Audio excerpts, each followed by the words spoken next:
ये मैया बिना वाली दो दे सरनिया रोज रोज पूजबो तोर चरनिया। ये मैया बिना वाली दो दे सरनिया रोज रोज पूजबो तोर चरनिया। ये मैया बिना वाली दो दे सरनिया रोज रोज पूजबो तोर चरनिया।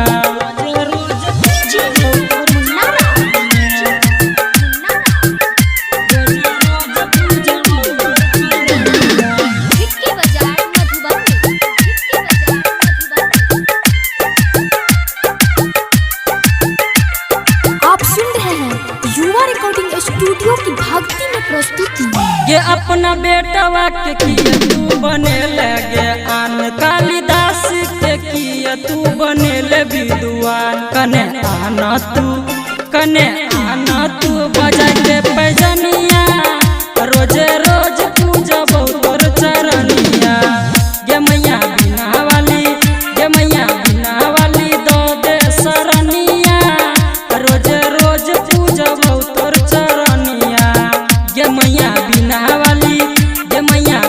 वाली दो दे सरनिया रोज रोज पूजबो तोर चरनिया।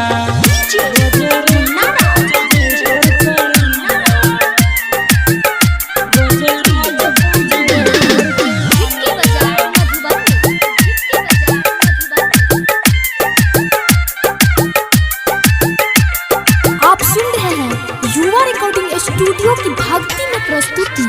तना लोगवा के सुन के मैया एलो तोर द्वार। तू तो सब के सुनै छी हमरो सुन ले पुकार। शेखर कृष्णा रौनक धर्मेंद्र को